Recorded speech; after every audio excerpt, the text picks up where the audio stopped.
Halo semuanya, Assalamualaikum warahmatullahi wabarakatuh. Bagaimana kabar kalian? Semoga kalian dalam keadaan sehat walafiat ya, sehingga kita bisa meneruskan materi pada pertemuan hari ini. Setelah minggu lalu kita sudah mempelajari algoritma dengan bahasa natural, kita akan melanjutkan pembahasan algoritma dengan flowchart. Nah, sebelumnya, mari kita simak dulu materi pertama hari ini,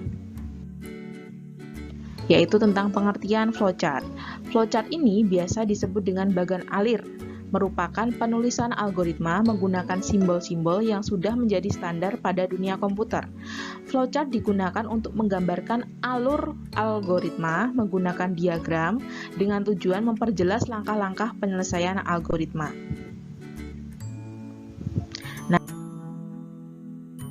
Flowchart ini fungsinya ada 4. Yang pertama, dia bisa berfungsi sebagai petunjuk untuk memecahkan masalah dengan runtutan langkah dari umum ke khusus atau khusus ke umum.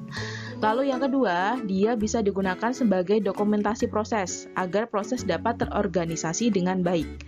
Selanjutnya, flowchart juga bisa digunakan sebagai alat komunikasi untuk mengkomunikasikan hal-hal prosedural terkait fungsi-fungsi khusus yang ada.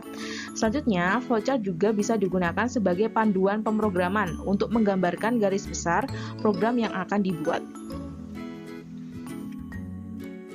Nah, flowchart ini ada beberapa jenis. Yang pertama yaitu sistem flowchart, di mana bagan yang menunjukkan arus pekerjaan secara keseluruhan sistem.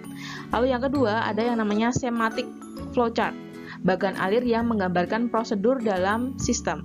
Lalu yang ketiga ada program flowchart, menggambarkan urutan proses program secara detail dan hubungan antara suatu proses dan proses lainnya.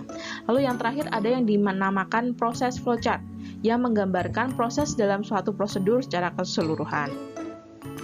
Nah, sekarang flowchart itu kan tadi dijelaskan bahwa dia algoritma yang digambarkan melalui diagram-diagram.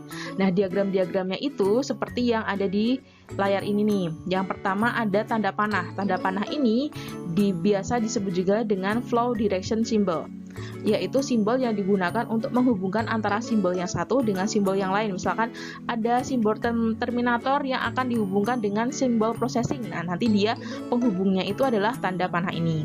Yang kedua yang bentuknya seperti elips ini, dia disebut dengan terminator simbol, yaitu simbol untuk permulaan dan akhir dari suatu kegiatan. Lalu yang ketiga ada simbol yang berbentuk bulat ini atau lingkaran, dia disebut dengan konektor simbol, yaitu simbol untuk keluar, masuk, atau penyambungan proses dalam lembar dan halaman yang sama. Jadi misalkan ada suatu flowchart yang dari atas sampai akhir sudah menyelesaikan satu halaman, dia bisa disambungkan dengan konektor simbol ini. Lalu selanjutnya ada konektor simbol yang bentuknya seperti rumah terbalik ini, yaitu simbol untuk keluar masuk atau penyambungan proses pada lembar atau halaman yang berbeda. Jadi kalau dia flowchartnya terlalu panjang dan beda halaman, misalnya ada halaman depan dan disambungkan dengan halaman belakangnya, dia menggunakan flowchart yang bentuknya seperti rumah terbalik ini. Lalu ada simbol flowchart yang bentuknya seperti persegi panjang, dia disebut dengan processing symbol, yaitu simbol yang menunjukkan pengolahan yang dilakukan oleh komputer. Misalkan kita bisa menghitung luas persegi panjang misalnya kemarin, nah nanti kita akan menggunakan processing symbol ini sebagai diagram atau bagan untuk menghitung luasnya. Lalu yang selanjutnya ada simbol yang seperti trapesium terbalik.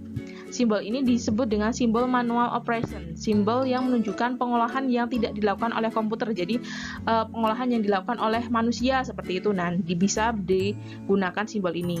Lalu ada simbol yang seperti belah ketupat. Simbol ini disebut dengan simbol decision, simbol pemilihan proses berdasarkan kondisi yang ada. Jadi misalkan kondisi itu terpenuhi, nanti hasilnya apa, kalau tidak terpenuhi hasilnya apa, seperti itu.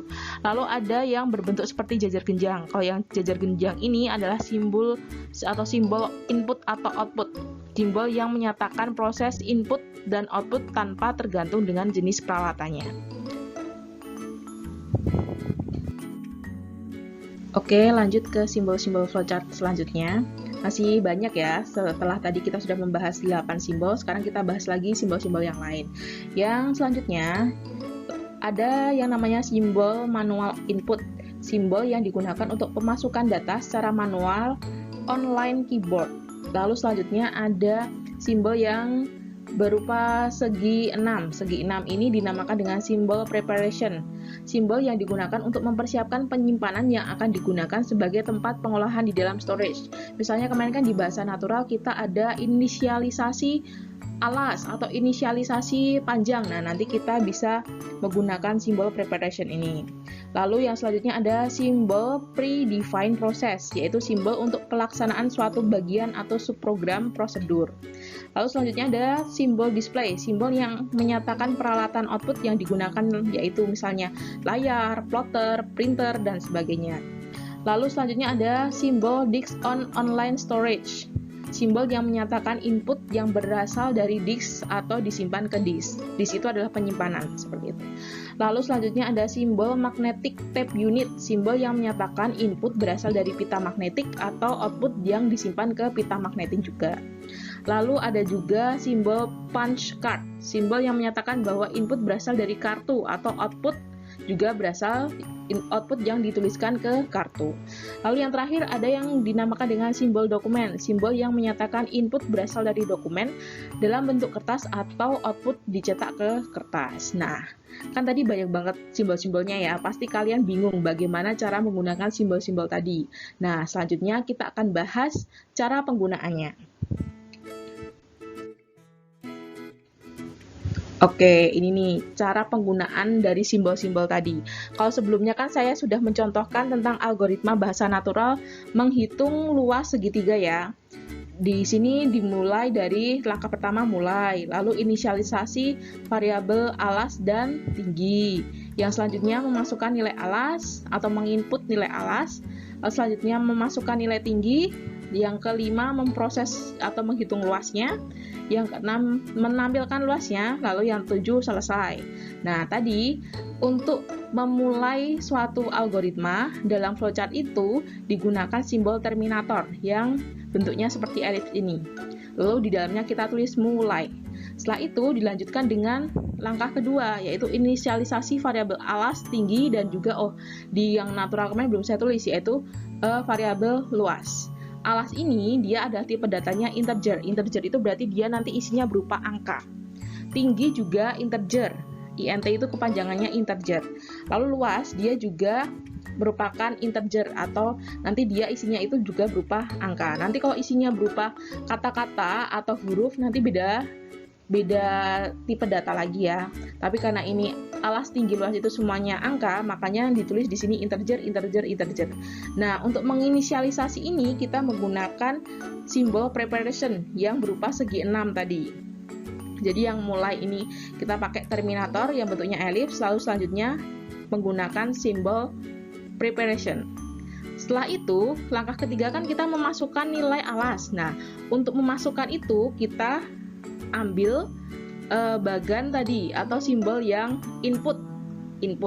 Jadi kita akan menginputkan alas. Selanjutnya, langkah 4 kita akan menginputkan lagi atau memasukkan lagi nilai tinggi.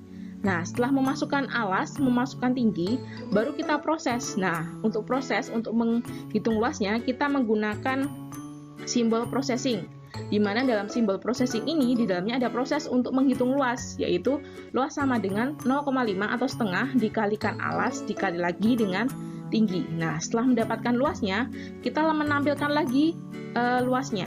Jadi, kenapa simbol input dan output sama? Karena simbol ini memang digunakan untuk menampilkan atau memasukkan dari suatu variabel seperti itu. Jadi sama, mau input maupun output sama simbolnya. Setelah menampilkan luas, langkah terakhir adalah selesai. Nah, selesai kita pakai lagi tadi simbol terminator. Nah, dari simbol satu ke yang lainnya kita hubungkan dengan tanda panah seperti itu. Nah, ini salah satu contohnya. Misalkan kita cari contoh yang lain deh.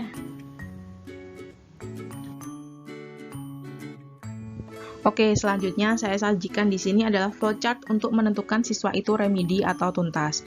Kan kalau di mata pelajaran Siskomdik di SMK 5 Surakarta ini, kalian batas tuntasnya adalah 76. Jadi kalau nanti nilainya di bawah 76, kalian tidak tuntas. Tapi kalau 76 atau di atasnya 76, maka kalian tuntas. Nah, sekarang kita misalnya akan membuat program yang bisa menentukan bahwa siswa tersebut itu tuntas atau tidak. Nah, seperti itu. Caranya yang pertama sama seperti tadi, kita mulai dengan simbol terminator yang di dalamnya dituliskan mulai, seperti itu, berarti prosesnya akan dimulai. Selanjutnya, ini apa nih? Simbol apa nih? Jajar genjang. Kalau jajar genjang, ingat tadi, jajar genjang adalah simbol input output, dimana kalau di sini input ya, atau memasukkan nama dan nilai. Setelah nama dan nilainya dimasukkan, maka proses selanjutnya adalah decision atau memutuskan apakah nilai itu lebih dari sama dengan 76 atau tidak. Jika lebih dari sama dengan 76, maka dia lanjut. Dia sini nih, di tanda panah yang sebelah yang ke arah kanan. Ya, jika dia lebih dari sama dengan 76, maka keterangannya akan dituliskan tuntas. Tapi kalau dia nilainya kurang dari 76, maka keterangannya akan ditulis remedi. Nah, setelah dari keterangan remedi dan tuntas ini, dia akan bersambung ke proses selanjutnya, yaitu menampilkan nama, nilai, dan keterangan. Setelah itu selesai. Misalkan nih, ada siswa yang namanya Andi, dia nilainya 75. Nah, setelah masukkan nih namanya Andi, nilainya 75. Lalu langkah selanjutnya, menentukan apakah nilainya lebih dari sama dengan 76 atau kurang dari. Nah, ternyata nilainya Andi ini kurang dari 76. Jika dia nilainya kurang dari 76, berarti dia masuknya ke pilihan yang tidak. Maka keterangannya adalah remedi. Setelah itu, maka ditampilkan nih namanya Andi, nilainya 75, dan keterangannya remedi. Selesai, seperti itu. Nah, itu adalah contoh flowchart. Nanti jika kalian bingung, silahkan kalian tanyakan apa yang kalian masih tidak jelas ke saya ya. Selanjutnya.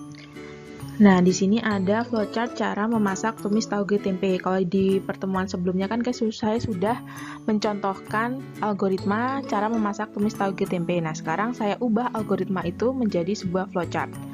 Di sini ada berbagai macam simbol-simbol flowchart yang digunakan. Misalnya, kira-kira ada nggak nih konektor simbol? Ada nggak nih flow direction symbol?